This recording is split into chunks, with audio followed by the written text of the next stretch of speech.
Welcome to the first installment of The Refill, refilling your mind with the latest in mental health and pharmacy news. This is a new channel, a new segment designed to bring you the latest insights and news in the world of mental health and pharmacy. If you want more tips and conversations about mindfulness and mental health, check out the Mindful PharmD podcast on all major podcast platforms. All right, here's the news. Number one, finasteride mental health risk review reveal a disturbing 20-year pattern. Science Daily and the Hebrew University of Jerusalem discussed the findings of Professor Meir Brezis. Finasteride is a common hair loss drug which has been tied to depression and suicide, but regulators ignored the warnings. Professor Meir Brezis' review exposes global data showing psychiatric harm and a pattern of inaction by Merck and the FDA. Despite its cosmetic use, the drug's effects on brain chemistry can be devastating. Brezis calls for urgent regulatory reforms and post-marketing studies to protect public health. His review analyzed data from 8 large studies published between 2017 and 2023. The findings show a clear trend. People who used finasteride were far more likely to experience mood disorders and suicidal thoughts than those who did not. This pattern appeared consistently across various national databases, including the FDA's adverse event system and healthcare records from Sweden, Canada, and Israel. Drawing on adverse event reports and health records from several countries, the review identifies a consistent pattern of psychiatric side effects linked to the drug. Even with growing evidence, both Merck and the FDA failed to launch necessary safety investigations. The author is now urging major reforms to the way medications are approved and monitored for long-term risks. Although the FDA recognized depression as a possible side effect in 2011 and added suicidal thoughts to the label in 2022, researchers had been warning of potential dangers as early as 2002. Internal FDA files from 2010 cited in Brezis' review contained entire sections redacted as confidential, including estimates of how many people might have been affected. By 2011, only 18 suicides linked to finasteride had been reported to the FDA based on worldwide usage. Brezis concluded the actual number should have been in the thousands. It wasn't just underreporting, Dr. Brezis wrote. It was a systemic failure of pharmacovigilance. So with this in mind, here's today's poll. And you can be sure to please provide feedback in the comments, and I'll share the results in the next video. Here's today's question. If a medication improves appearance, but might increase depression and suicide risk, would you still consider taking it? Your options are yes, no, or it depends on the severity of the side effects. All right, we're continuing with the news. Number 2, a simple screening question can change a patient's life. April Michelle Miller, who's a pharmacist, a public health manager, and domestic violence outreach program coordinator from Jackson, Mississippi. Like other public health crises, she notes that domestic violence affects large numbers of people, drives up healthcare costs, increases the risk of injury and death, and escalates quickly if left unaddressed.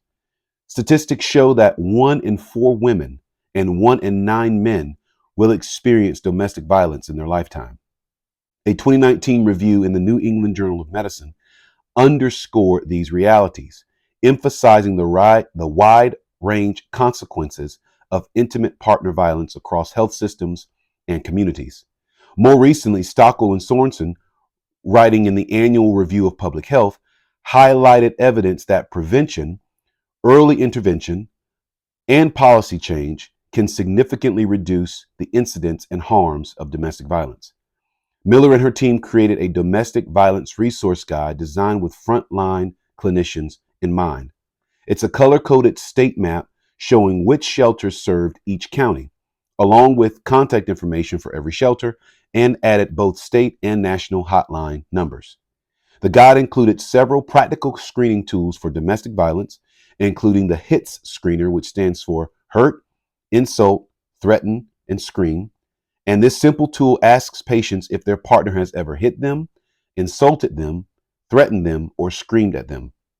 Because substance use and domestic violence so often intersect, we also incorporated screeners, Miller notes, such as DAST-10 and AUDIT to help clinicians recognize overlapping risks. At this point in the segment, I want to do a mid-show check-in.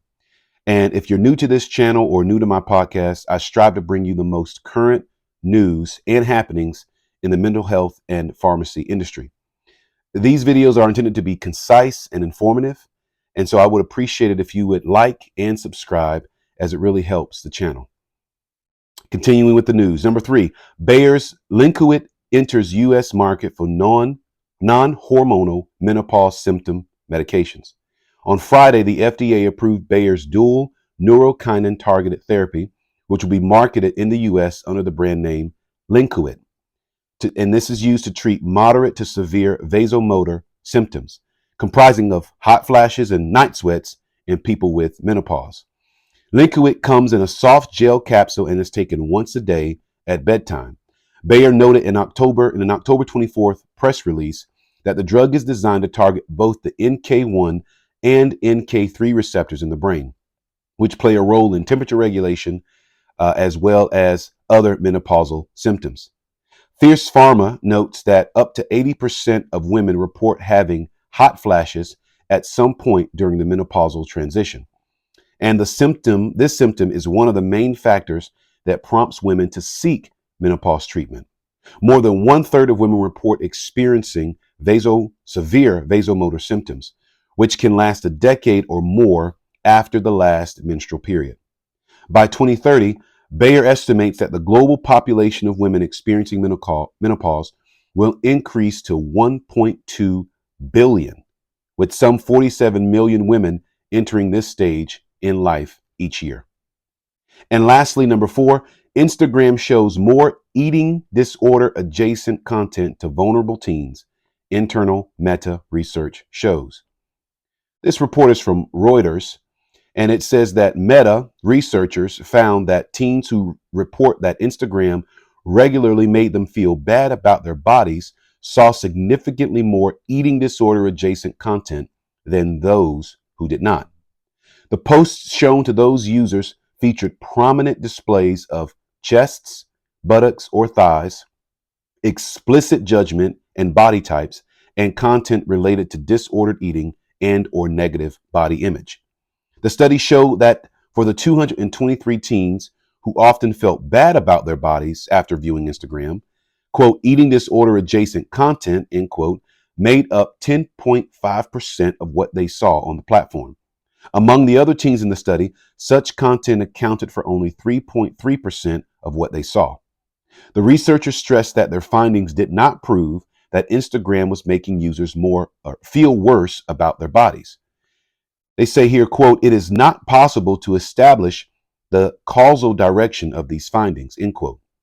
They wrote, noting the possibility that teens who felt bad about themselves could be actively seeking out the material. In the study, Meta said that its existing screening tools, which were designed to catch violations of platform rules, were incapable of detecting 98.5% of the sensitive content that the company believes might not have been appropriate for teens. Jenny Radesky, a University of Michigan associate professor of pediatrics who reviewed Meta's unreleased research at Reuters' request, called the study's methodology robust and its findings disturbing.